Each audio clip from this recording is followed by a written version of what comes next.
Hello, welcome back to another view upon the great thing which is absolute nonsense. Yes, that's right, I'm back to talk about whatever comes into my mind.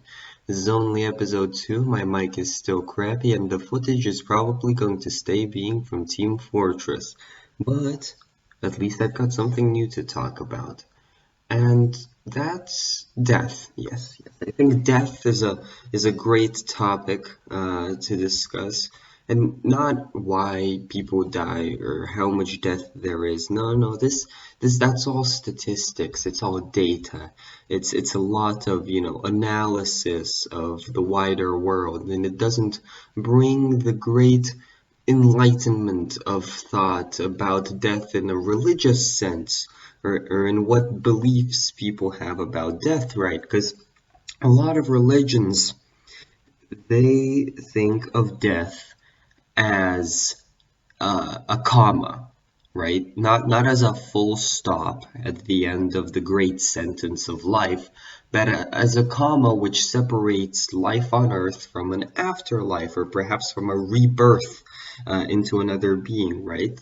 It's the belief that when a person passes away, something called their soul or their spirit, or basically something that was within them and that shaped their character, right? That was the actual them, leaves the mortal body and transcends into some other plane or some other dimension, or goes away, or maybe stays around as like an ancestral spirit, right? Where it goes doesn't matter. The very idea that there's something other than neurons firing in a certain sequence in your brain which can like leave and just goes somewhere where we don't know, or maybe it appears in a place we don't know back on Earth, right? That very idea seems so surreal, yet so well made. Like, when I think about it, I go, no, like, describing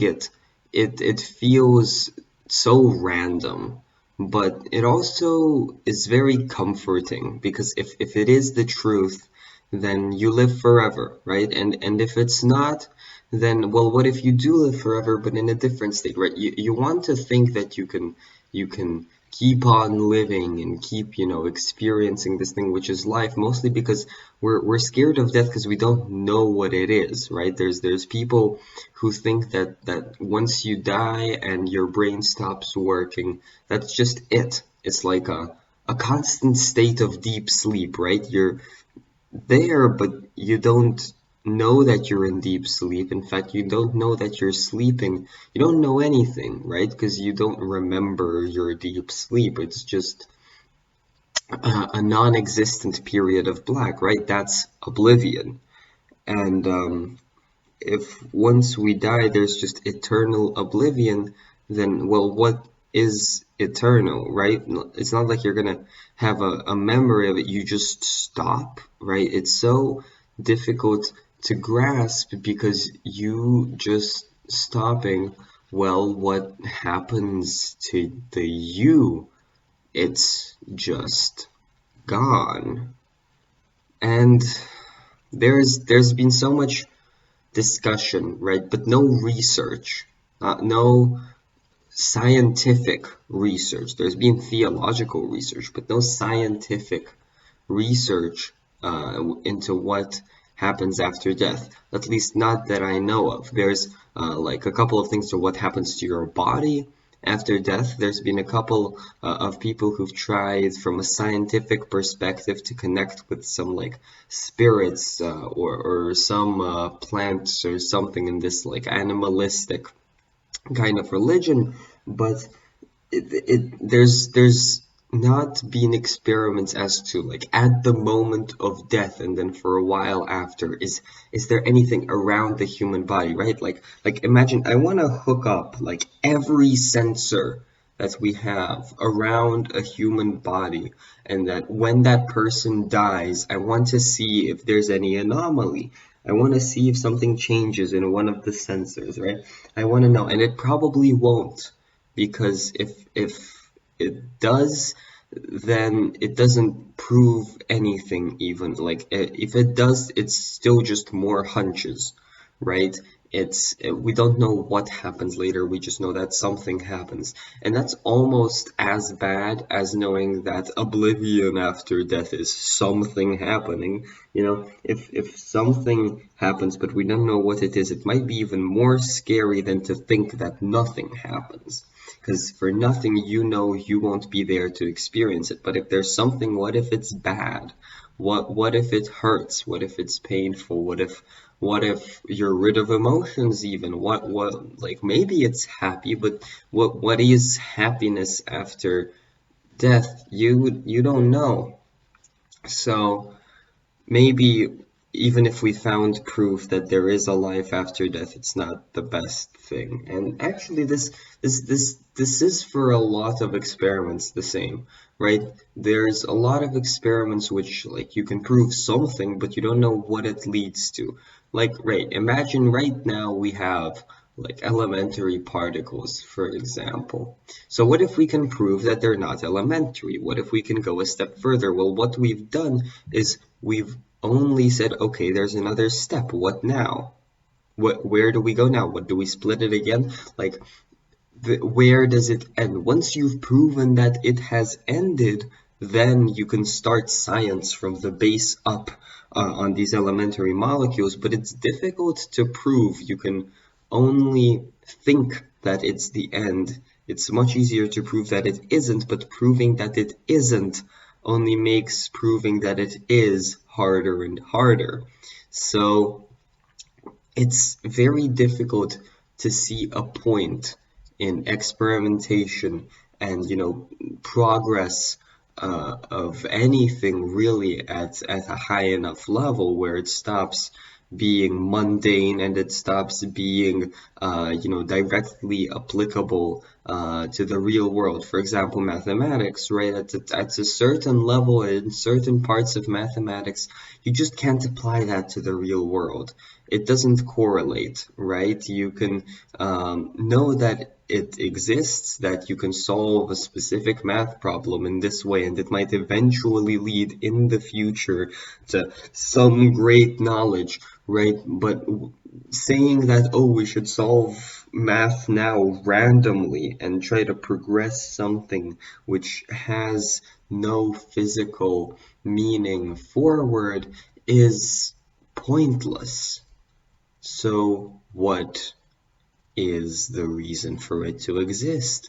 Why do we keep progressing? Well, it's a very easy thing, and it's just ambition. I think it's human ambition. It's why we don't like the idea of things ending, right? We don't like the idea that there is death of the human body. We also probably don't like the idea that there is a death to knowledge.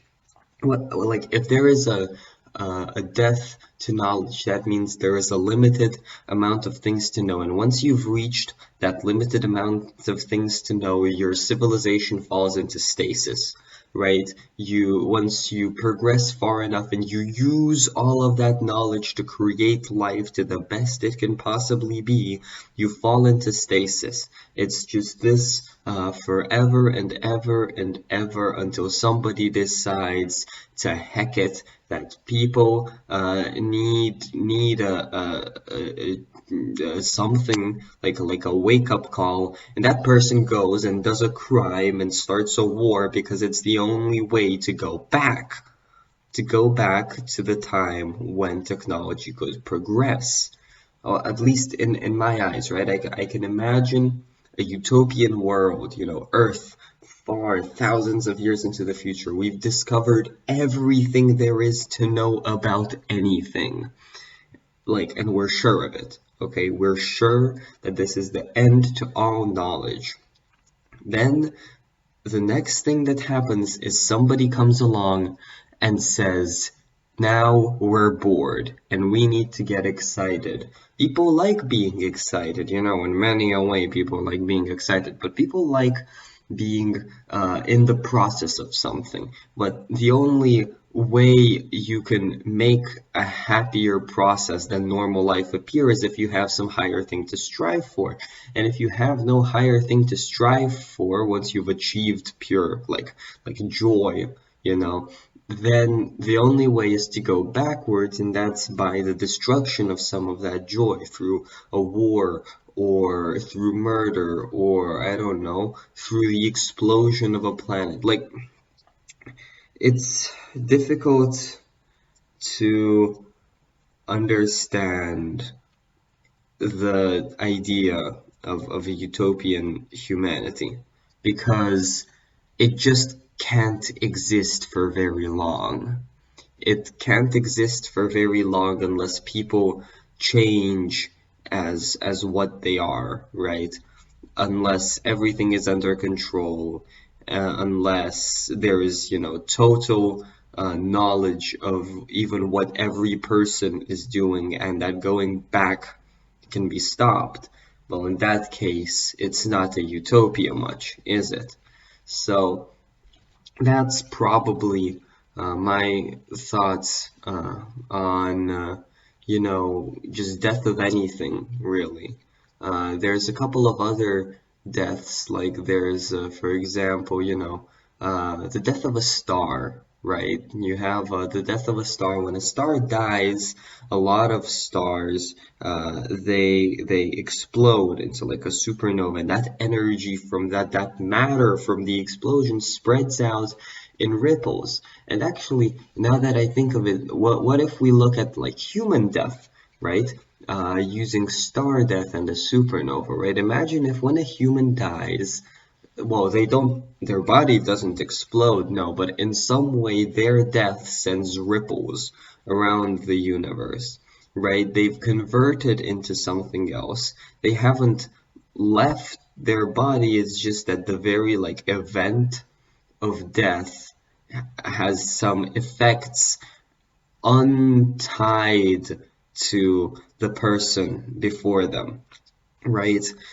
So in that case, your persistence after death is everlasting, but not as you, but as kind of the events that you have started by dying. And I don't know what those events could be, right? I don't know if it's some sort of like a ring of psychic power that makes people happier or angrier or like starts fights or makes people fall in love, or I don't know what this energy ripple of death could cause, but if it causes something, it makes a lot more sense to me than you just continuing being you but in a different place. Because that's like tourism, and I fucking hate tourism, okay?